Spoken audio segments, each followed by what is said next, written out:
Comment vont les trois pays de l'AES sans la CEDEAO? Merci beaucoup. C'est vrai que ce reportage nous ramène beaucoup de souvenirs. On réalise qu'il y a déjà un an que nos pays ont quitté la CEDEAO et je vois un peu toute la mobilisation qu'il y a eu autour de ça. Je peux dire sans risque de me tromper que nos pays, le Burkina Faso, le Mali et le Niger, restent debout, restent dignes, restent résilients, mais aussi nos populations restent confiantes en leur avenir. Avancent avec détermination pour la réalisation de leur pleine souveraineté, parce que nos chefs d'État, ce qu'ils ont fait, c'est de reprendre en main les destinées de notre pays et aussi empêcher quiconque d'utiliser notre appartenance à une organisation. Le fait que nous ayons abandonné une partie de notre souveraineté pour la réalisation de l'unité africaine ne peut pas être utilisé en retour pour pouvoir punir, affamer nos populations et même menacer d'agresser nos pays.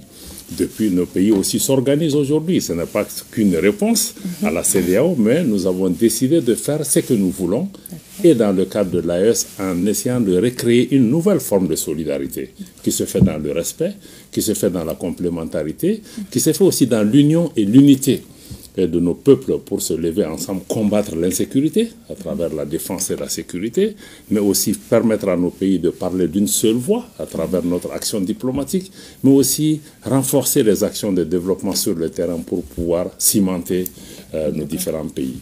Donc c'est vraiment le message, nous restons debout, nous avançons et nous regardons l'avenir avec beaucoup d'espoir, avec le sentiment que nous nous sommes réappropriés nos pays et nos destins, et c'est ce qui est le plus important. Notre histoire sera désormais écrite par nous-mêmes et pas par d'autres. Ok. Alors, Monsieur le ministre, vous venez de participer à une rencontre avec vos homologues à Ouagadougou sur les relations entre l'AES et la CEDEAO. Quelles sont les principales issues de cette rencontre? Bon, vous savez, cette rencontre de Ouagadougou n'est pas une première. Vous savez, depuis la mise en place de la Confédération des États du Sahel, vous savez, la diplomatie constitue un des piliers importants. Nous avons des échanges réguliers et toute l'année, nous avons travaillé sur un certain nombre de questions.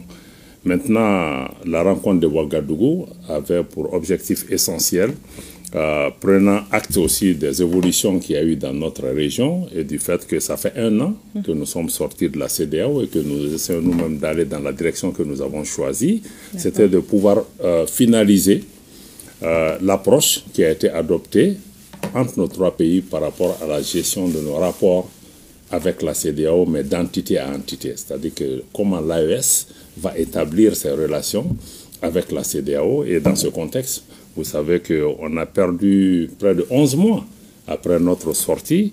La CEDEAO n'avait pas réalisé, n'avait même pas pris au sérieux notre sortie. Et je pense qu'il y a eu des tentatives plus ou moins heureuses ou malheureuses de pouvoir nous faire revenir. Et tout ça, ça nous a fait perdre du temps pour finalement réaliser de leur côté que notre décision était définitive. Et à partir de cet instant, le 13 janvier, nous avons reçu un courrier de la commission de la CEDEAO proposant des discussions. Nos pays n'ont jamais été fermés. D'ailleurs, sous la direction de nos chefs d'État, le président Goïta du Mali, le président Traoré du Burkina et le président Tchani du Niger, il a été convenu d'accepter cette main tendue et d'aborder la discussion collectivement en tant que Confédération des États du Sahel avec la CEDEAO pour pouvoir nous mettre d'accord sur les arrangements à mettre en place pour une coexistence pacifique des deux organisations, mais surtout travailler à la préservation des intérêts de nos populations. Donc c'était vraiment l'objectif essentiel de la réunion de Ouagadougou, de vraiment pouvoir aller dans une approche collective des échanges pour parvenir à un accord. D'accord. Alors, vous avez tantôt parlé de tentatives pour vous faire revenir.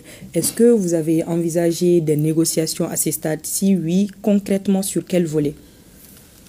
Madame, il faut réaliser d'abord que nos pays sont sortis de la CEDEAO le 28 janvier 2024. Je le répète, le 28 janvier 2024, il y a un an. Donc, pour nous, toute discussion ne peut porter que sur la suite de notre retrait par rapport à ça. Donc, maintenant, vous savez, c'est une organisation qui a été bâtie quand même sur plusieurs décennies, il y a plusieurs accords, arrangements qui ont été mis en place. Donc c'est nécessaire. Quelqu'un a parlé, je pense que j'écoutais le Premier ministre tout à l'heure, il parlait en tant que porte-parole du gouvernement, il a parlé de certains, ou bien c'est le journaliste qui a parlé de divorce. Dans le cadre d'un divorce, tout ne se règle pas en un jour. Je crois qu'il y a la garde des enfants, il y a beaucoup de choses. Donc ce sont ces discussions que nous devons avoir pour pouvoir avoir des accords nécessaires. Moi, je crois à partir du moment où ils viennent maintenant pour pouvoir discuter des suites données à notre retrait et que nous-mêmes, nous sommes dans la disposition de discuter pour faire avancer les intérêts de nos populations, je reste confiant que nous allons trouver les terrains d'entente nécessaires qui puissent préserver la stabilité et la quiétude, la stabilité de la région, mais aussi la quiétude de nos populations.